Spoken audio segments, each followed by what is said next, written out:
시청자 여러분 안녕하십니까? 주말 교계 뉴스 조혜진 기자입니다. 이번 주는 날씨가 정말 추웠는데요. 교계에도 따뜻한 소식보다는 안타까운 뉴스가 많았습니다. 기독교에 대한 하나님의 성회 서대문 측 총회장을 지낸 박성배 목사가 도박자금 66억여 원을 탕진한 혐의로 검찰에 불구속 기소된 가운데 같은 교단 목회자들이 박성배 목사의 교단 탈퇴를 촉구하고 나섰습니다.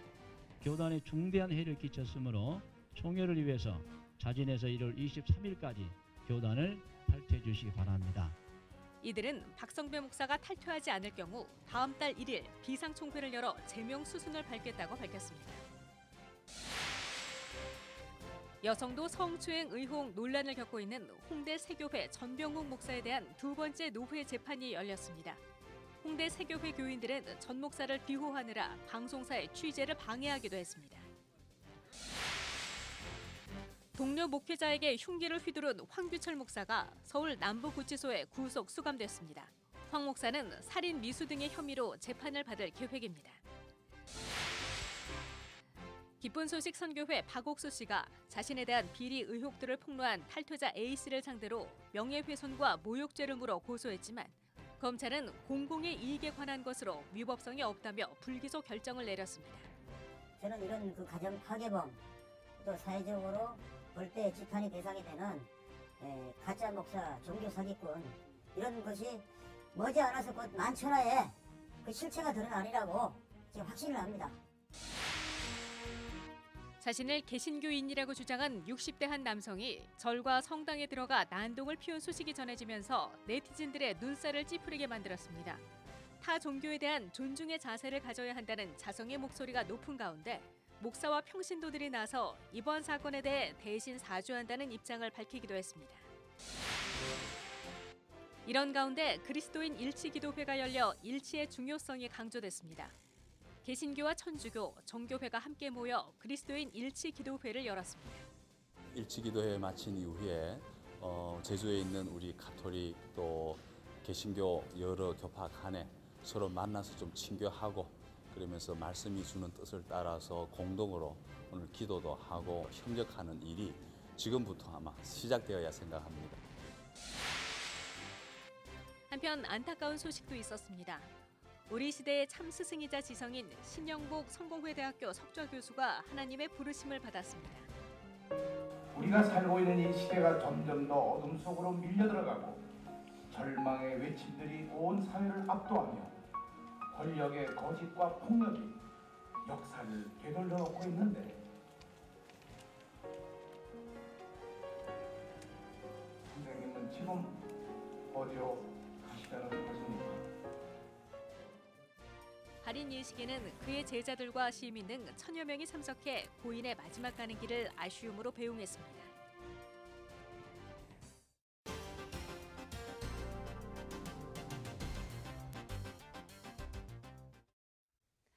한국기독교 총연합회 이영훈 현 대표회장의 연임이 확정됐습니다. 한기총은 정기총회를 열고 단일 후보로 나선 이영훈 현 대표회장을 기립박수로 추대했습니다. 이순규 기자와 함께 한기총 대표회장 선거와 관련된 이야기 나눠보겠습니다. 네, 이순규 기자. 네. 먼저 이영훈 대표회장의 당선 소감부터 들어볼까요? 예, 이영훈 목사는 당선 소감에서 자신은 원래 자리에 관심이 있는 사람이 아니라면서 네. 한국교회가 하나 되는 일에 최선을 다하겠다고 말했습니다. 이영훈 목사의 당선 소감 한번 들어보시죠. 한국교회가 하나 되는 일을 위해서 저를 우리 회원께서 세워주셨기 때문에 한국교회 신부름꾼으로 모습으로 한국교회 연합과 일치를 위해서 최선을 다하도록 하겠습니다. 이영훈 목사는 앞으로 1년 동안 대표회장직을 수행하게 됩니다. 이번 주는 한기총 대표회장 선거와 관련된 이슈들로 굉장히 분주한 한 주였어요. 네. 근데 정학재 목사는 왜 사임을 하게 된 겁니까? 네, 정학재 목사는 정기총회 하루 전 목요일이죠. 기자회견을 열고 사퇴 이유를 밝혔는데요. 예. 정 목사는 한기총 대표회장 자리가 굉장히 막중한데 자신은 그런 짐들이 너무 무거웠다면서 한국교회가 하나 되는 모습을 보여주는 게 좋다고 생각했다고 말했습니다. 하지만 정 목사의 후보 자격에 여러 의혹들이 제기된 것에 무게가 실리고 있습니다. 네. 정 목사는 해외문화교류협회라는 단체의 추천을 받아 대표회장의 후보에 출마했는데요. 이 단체의 성격이나 활동의 실체가 모호합니다. 우선 현재 사무실이 없는 상태입니다. 해외문화교류협회 인터넷 홈페이지에는 주소지가 서울시 수색으로 되어 있거든요. 그런데 그 주소지로 가보니 해당 사무실이 없었습니다. 네. 같은 건물에 있는 다른 주민에게 물어보니까 단체가 있긴 있었는데 6개월 전에 없어졌다는 대답을 들을 수 있었습니다. 여기 혹시 이 건물에 해외문화교류협회라고 혹시 있었는지 아세요? 5층인가 있었는데 없어졌어요. 아, 얼마나 조금. 조금 있었어요? 그러면 없어진 지 얼마나 됐어요? 6개월? 한기총 대표회장 후보를 추천하기 위해서는 단체 회원이 10,000명 이상이 되어야 하는데 그렇다면 이게 굉장히 큰 단체라는 얘기가 됩니다. 그렇죠. 하지만 10,000명 이상의 회원이 있다고 보기에는 회원 관리하는 사람도 없고 네. 사무실도 없다는 것이 사실은 납득하기 어려운 부분입니다. 그렇죠. 또 한 가지는 후보 등록을 하면서 제출한 서류에 오류가 있었다는 내용도 전해지고 있습니다. 그렇군요. 그런데 한기총 대표회장은 어떤 역할을 수행하는 자리인가요? 교회와 사회가 당면한 문제에 대해서 보수적 교회 목소리를 대변하는 역할을 한기총이 주로 해왔는데요. 예, 그만큼 책임이 막중한 자리이기도 합니다. 그러네요. 또 올해는 더 큰 책임이 주어질 텐데요. 정부가 종교계의 목소리를 들을 때는 개신교와 천주교, 불교 등 7개 종단이 활동하고 있는 한국 종교 지도자 협의회 측의 이야기를 듣습니다. 예, 이 단체의 공동 대표 의장이 올해는 개신교 차례라 이영훈 한기총 대표회장이 그 역할을 맡게 되는 건데요. 그렇군요. 그리고 소외된 이웃을 위한 행보에도 기대를 걸 수 있을 것 같습니다. 세월호 이야기를 언급했기 때문입니다. 또한 통일을 준비하고 한국교회의 소외된 약자들을 섬기는 아직도 끝이 보이지 않는 세월호 문제도 우리 모두 힘을 합해서 사실 이영훈 목사는 세월호 미수습자 가족 지원에 관심이 많았습니다. 여의도 순복음교회 교인들과 함께 안산의 재래시장을 꾸준히 방문해 그렇죠. 안산 회복에도 앞장섰었는데요. 7번이 넘었었죠? 네네. 또 미수습자 가족도 만나서 그들을 위로하기도 했습니다. 가장 중요한 건 원래는 네. 하나였던 한국교회 연합과의 통합 등 한기총에는 여러 가지 문제가 아직 남아 있습니다. 그렇죠. 이 문제들을 어떻게 해결할지 주목해봐야 할 부분입니다. 네, 이영훈 대표회장의 2기 임기가 시작된 만큼 지금까지 쌓인 과제들을 잘 풀어내고 한국교회를 하나 되는 역할을 해주셨으면 하는 그런 바람을 가져보겠습니다. 네. 이순규 기자 수고 많았습니다. 네, 수고하셨습니다.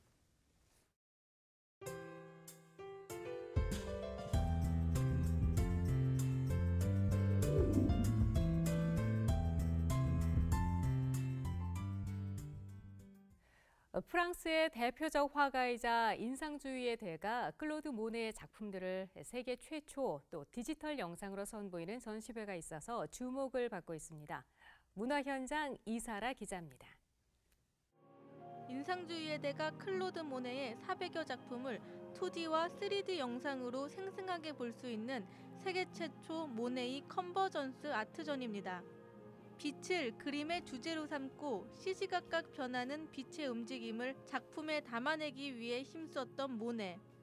빛의 색깔을 찾아낸 화가로 불리는 모네의 작품들이 디지털 기술과 만나 살아있는 예술로 관객들을 마주합니다. 모네가 모델이자 연인이었던 카미유를 애정어린 눈길로 표현한 작품과 그가 황혼 시절 매진한 루앙 대성당의 연작품이 돋보입니다. 잔잔한 음악과 함께 아름다운 모네의 그림을 감상할 수 있는 이번 전시회는 성인들에게는 힐링을, 어린이들에게는 즐거움을 선사합니다. 프랑스 인상주의를 대표하는 마네와 르누아르부터 후기 인상주의 화가 반 고흐와 고갱 등 우리에게 친숙한 인상주의 작가들의 작품 70점이 한자리에 모였습니다.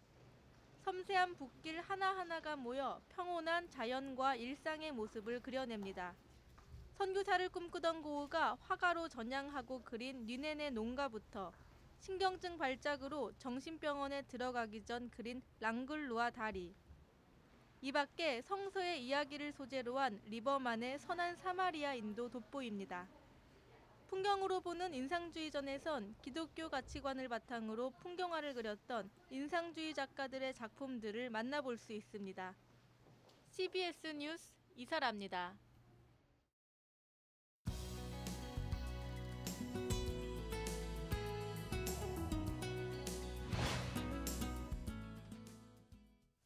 이번 주 개신교인이라고 주장한 한 60대 남성이 사찰과 성당에 들어가 불상과 성모 마리아상을 훼손하는 사건이 있었습니다. 개신교인의 타종교에 대한 무례한 행동은 이번이 처음이 아니죠. 왜 이런 일이 일어나는지, 또 이번 사건으로 한국교회가 돌아봐야 할 점은 무엇인지 살펴보겠습니다. 서울기독대학교 손원영 교수 나와 있습니다. 교수님 안녕하세요. 네, 안녕하십니까. 네, 먼저 이번 사건의 원인부터 한번 살펴볼게요. 이분이 신의 계시를 받고 이런 행동을 했다라고 얘기를 했는데요. 왜 이런 사건이 일어났을까요? 우선 근본 일이 네. 발생된 거에 대해서 매우 한 기독교인으로서 유감스럽게 생각을 합니다. 네. 그래서 그분이 바로 교회에서 다종교 사회에서 이웃 종교인들과 어떻게 더불어 살아야 할지를 배웠더라면 네. 이런 일이 벌어지지 않았을 텐데 하는 그런 아쉬움이 있습니다. 그런 점에서 보면 우리 목회자들이 그런 것들을 잘 못 가르쳤기 때문에 좀 안타깝고요. 특히 네. 또 저같이 학교에서 교수들이 이거를 제대로 못 가르쳤기 때문에 개인적으로 책임을 통감하고 있습니다. 네. 근데 이런 일이 이번이 처음이 아니었다는 데 더 문제가 심각한 것 같아요. 얼마 전에 해외에서 인도의 한 사찰에 들어가서 한국의 기독교 청년들이 이제 찬양을 부르면서 전도하는 사건이 있었단 말이죠. 그때도 네. 굉장히 무리를 일으키는 사건이었는데요. 근데 이런 일이 왜 이렇게 자주 일어나는 걸까요?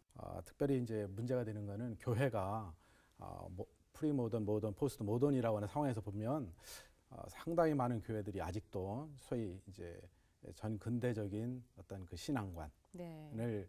가지면서 모던이나 포스트 모던 사회에 있는 사람들에게 그거를 네. 자꾸 강요를 하다 보니까 아하. 거기서 생기는 일종의 큰 갭 때문에 이런 일들이 반복되지 않는가 이렇게 보고 있고요. 네. 그런 측면에서 보면 앞으로 당분간 이런 비슷한 일들이 사실은 계속 일어나지 않을까 하는 그런 염려가 실은 있습니다. 네, 계속 일어날지도 모른다고 말씀하시니까 네. 더 이제 걱정이 되는데요. 네. 조금 전에도 교수님께서 이제 좀 대신 사과를 하는 말씀을 해주셨어요. 네. 이번 사건이 일어나자마자 개신교인들과 목회자들이 내가 대신 사과하겠다 그런 글들을 올렸음에도 불구하고 댓글에 보면 거의 개신교를 IS에 빗대어 비교를 하기도 하면서 질타하는 목소리가 높았단 말이죠. 네. 그럼 이 상황에서 교회는 무엇을 어떻게 해야 할까요?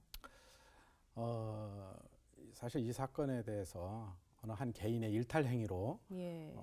보면은 물론 뭐 큰 문제는 아닙니다. 근데 기독교 전체가 지금 그렇죠. 근데 예. 바로 거기에 문제의 심각성이 있는 그쵸, 것이죠. 예. 그래서 저는 일단은 교회의 공식력 있는 단체에서 네. 그 도의적인 책임을 지고 그 불교인들에게 사과를 해야 되지 않을까, 좀 그런 생각을 하고 있고요. 예. 그리고 더 나아가서 이런 일들이 재발되면 안 되지 않습니까? 그렇죠. 근데 이거를 재발되지 않도록 하기 위해서는 이게 하루아침에 되는 것이 아니고 예. 끊임없는 교육을 통해서 가능하지 않을까 싶거든요. 네. 그래서 교회에서 나하고 생각이 다른 분들과 어떻게 더불어 살아야 할지를 네. 계속해서 교육을 해야 되지 않을까. 그게 좀 중요하다고 봅니다. 네. 교회 교육 얘기가 나왔으니 네. 말인데요. 교회가 네. 어떤 교육을 시켜야 할까요? 글쎄요, 뭐 아주 굉장히 중요한 말씀이고 굉장히 포괄적인데, 어쨌든 우리가 종교인이기 이전에 예. 우리가 대한민국 국민이지 않습니까? 그리고 대한민국 국민이라면 대한민국의 헌법, 그리고 그 헌법 정신에 따라서 우리가 사회생활을 해야 된단 말이죠. 네. 달리 말하면 우리 모두가 다 건강한 시민 의식을 갖는 것이 예. 중요하고, 그런 네. 맥락에서 저는 이제 두 가지를 말씀드리고 싶은데, 첫째는 우리 교회 내에서 건강한 기독교 시민 의식 고양을 위한 소위 말하면 이제 공적 신앙 교육을 좀 더 강화해야 되지 않을까 네. 하는 생각이 들고요. 그다음에 이제 두 번째는 모든 학교에서 초중 고등학교 모든 학교에서 종교 교육을 좀 제대로 좀 하면 어떨까 하는 그런 생각을 제가 오래전부터 하고 있습니다. 네. 물론 여기서 말하는 종교 교육이란 특정한 종교인이 되기 위한 그런 의미에서 종교 교육이 아니고 예. 이웃 종교인들을 이해할 수 있는, 예. 그리고 그들과 어떻게 더불어 살고 그쵸. 서로 배려하고 그리고 이렇게 우리 사회를 좀 더 건강한 사회로 만들기 위해서 네.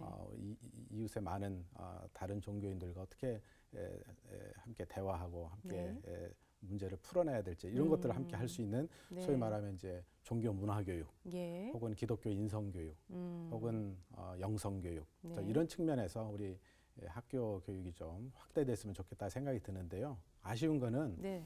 기독교 학교에서는 종교 교육을 신앙 교육적인 차원에서만 우리 기독교인 만들기 위한 그런 측면에서만 너무나 강요하고 예. 강조하고 또 일반 학교 소위 말하면 국공립 학교에서는 아예 종교 교육을 네. 안 하고 있나요? 안 하고 있단 말이에요. 아. 그래서 이런 것들이 좀 문제가 되기 때문에 앞으로 우리 정부에서도 그렇고 우리 교계에서도 좀 관심을 갖고 네. 좀 전향적으로 종교 교육을 좀 했으면 좋겠다 그런 의견을 제가 개인적으로 갖고 있습니다. 네. 교수님 네. 오늘 말씀 감사합니다. 예, 감사합니다. 한 사람의 행동으로 때로는 한국교회 전체가 칭찬받기도 하고요. 또 그 반대의 결과를 가져오기도 합니다. 그리스도인으로서 자신의 행동에 대한 책임감을 좀 더 생각해 봐야 할 때인 것 같습니다. 이상으로 CBS 뉴스를 마치겠습니다. 함께해 주셔서 고맙습니다.